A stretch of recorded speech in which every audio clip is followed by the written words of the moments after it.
difficult after each election. Why are we emphasizing this? Because we believe that in the next election in 2013, we will not do that to our successors in office. Because after all, we are the successors. Relax naman tayo. Sabi kasi ng audience natin, sabi ni Jan sa third floor, Lady Jans of Branch 34, tingnan mo dinibilang yung palakpak. Kaya sabi ko, ako nang mga palakpak para sumunod naman kayo. We have 2 hours, don't worry. Don't feel, you are more tense than I. So hindi yun ang reality when we sat in office. So what did we do? The first thing we do is to get our stuff together. We passed the first and only supplemental budget in 2010 by paying all our debts. Foremost of which is our balance on the hospital land, consisting of 2 hectares for the site of the new IGS. We paid 9.5 million. And I would like to thank the SP for passing that budget without much ado. Of course, I know that you have your innate sentiments about that, but thank you. This is an accomplishment for all. Not to mention, we paid all our JOs who are unpaid, except for some. But I believe that they are all paid now.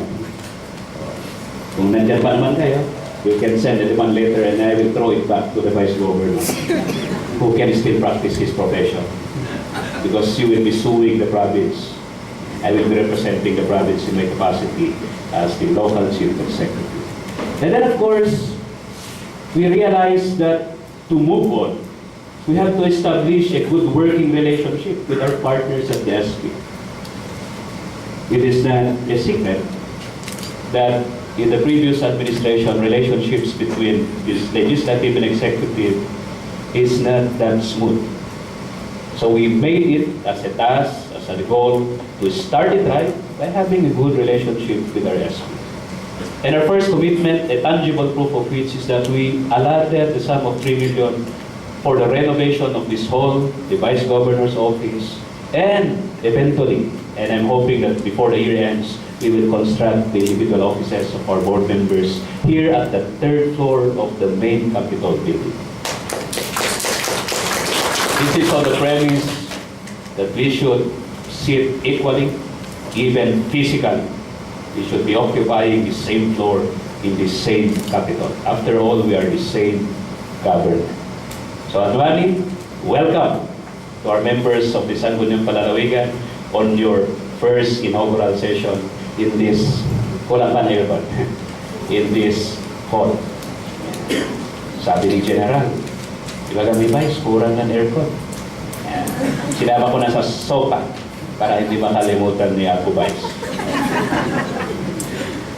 Part of that is some what we call traditions that had enslaved our predecessors in office.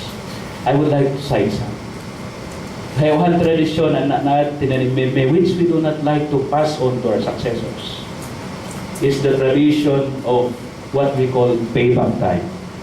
All our supporters expect to assume capital when we assume office. So our first headache are the hundreds of applicants. I say hundreds, not tens. If you look at the records of our Provincial Employment and Assistance Office, our list of applicants is already 1,000 plus from all professions. Wala pa yung profession na nag-iminira ng classified kalo na pumpur na sir. So you keep on fighting, dahil nga tayo taan ng pumpur na muno. So that's the first tradition which we would like not to pass to our successors. And the second is that since it was budget year then, supplemental budget 2 was being talked about, calamity fund was being talked about, that was July. Everybody of our supporters had become suddenly contractors.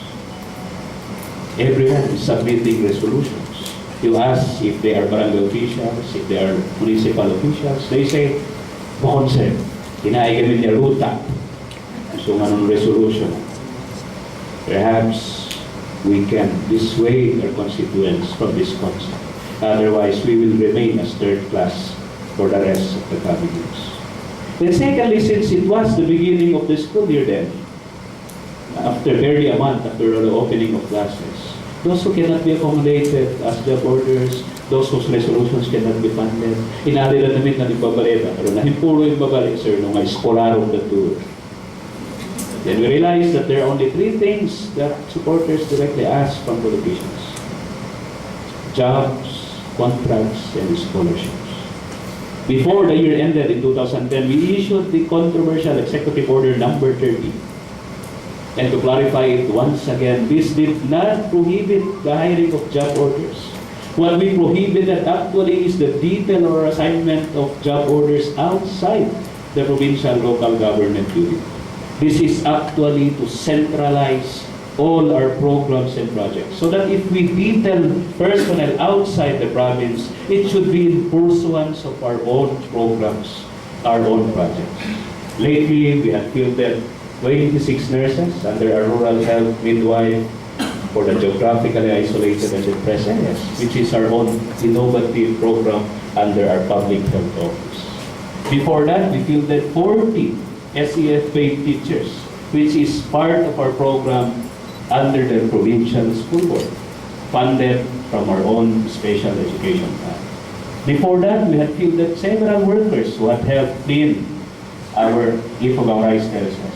Lately, because of the typhoons, we have hired augmentation camaneros to maintain the Kiangan Pino Road, the longest stretch of our provincial road. Katuwira ang tradisyon na dito Pilhot Kuman ipasa. What do we do with contracts and focus? We started mentioning to our people as early as July of last year when we assured. And maani mo, yahay punpunduto project is based on our development plans. I know that you have heard nasty comments about us. Saying na kaya, naisip siguro itong governor to money, na di na basahon the resolution, which is true. Why will you read the resolution asking funding for a project if that project is included in their own development plans? That development plan is the one sanctioned under the local code, approved by their own local development councils, and not the resolution. A resolution is a temporary expression of a legislative's opinion or sentiment on the given subject matter. I hope the Sangguniang Palalawigan, our mayors present here, will support me in this endeavor. So we move on. Ano yung nga road to ito niya? What did we set out to do in our administration? Actually, our trust is centered on the 8 Millennium Development Goals in which the Philippines is a signatory. Unfortunately, nagkalakol na baka narigat nga-explain. So we summarize it actually into 3 major agendas, foremost of which is economy. Because after all, the bottom line of all our efforts is to improve our financial state. Napit ito umunong to earn a living. So we have economy in the forefront of our agenda. This is actually the number 1 MPG, the eradication of extreme poverty. And secondly, we have education. Because what's the point in becoming financially stable if we remain ignorant? This is one of the MPGs, the basic education for all. Then lastly, to summarize all the other MPGs, we have subsumed them under health. Tuwin ang maternal and child care, malnutrition, etc. We subsume it under our health agenda. But we realize that our 3-point agenda cannot be achieved by the office of the governor alone. Time and again, we have emphasized that the overall performance of every local chief executive is the collective performance of the departments with the cooperation of their own legislative body.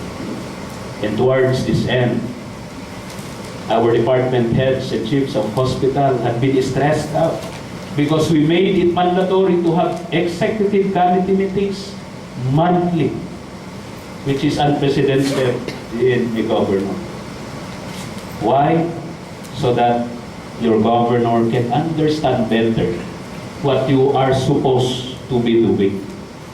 And it provided us a venue for you to air out the issues and concerns of your department on why we are not performing on your given tasks and functions.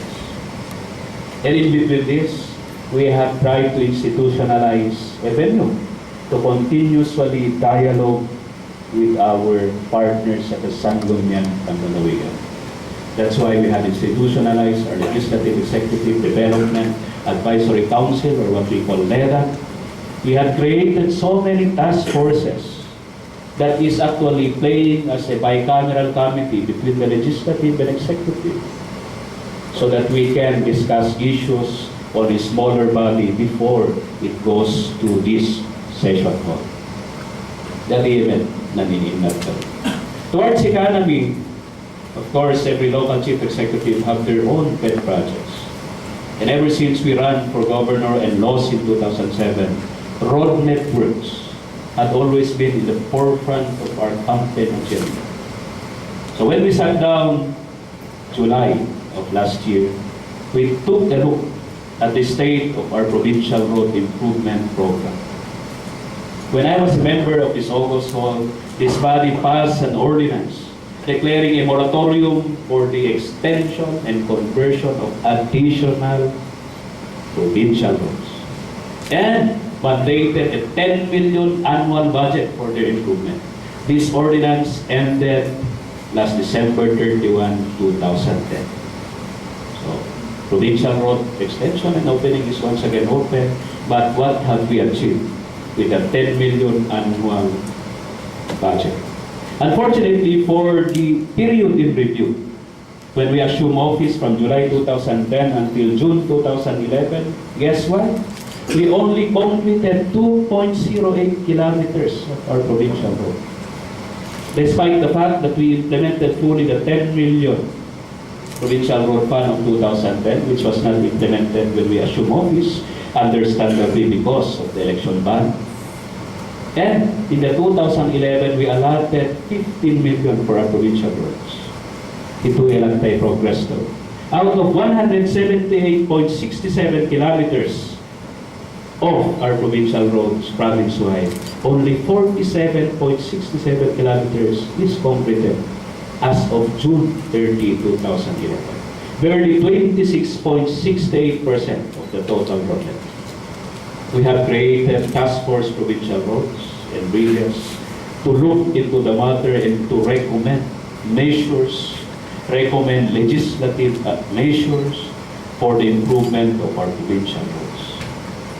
This task force will convene again at Kababuyan North this Thursday at the Barangay Hall. It will give us a chance to visit one of our provincial roads, the hometown of Borbet Rorique, Kababuyan, Amganat Provincial. Advance assignment na yun. O seryoso na kayo? Are you listening? Okay. Now, on the rehab and restoration of our provincial roads, we concentrated our PDRMF, that is the new name, Provincial Disaster Risk Reduction and Management Fund. That is now the new name for our Calamity Fund. For the Calamity Fund of fiscal year 2010, we placed 13.13 billion on the restoration and rehabilitation of our provincial roads. Almost 65% of our annual Calamity Fund. What is the significance of this to our mayors or our president? The significance is this: we will adapt and pursue the same setup, so that our Calamity Fund in the province now, the bulk of which will still go to our provincial roads. Don't worry, that is our function. Then, after our provincial roads, let's look at the state of our farm-to-market roads. After all, this is the vital infrastructure support to our farming efforts. Listen carefully. Of the 56 projects, totaling 5.86 million that we allotted to our farm-to-market roads, 99% of which were fund transferred to lower LGUs. So for the past year of 2010 to the early quarter of this year, our Provincial Engineering Office did not do anything except to go and validate our proposals. Why? Because this 5.86 was transferred to our lower LGUs. Only one project worth 400,000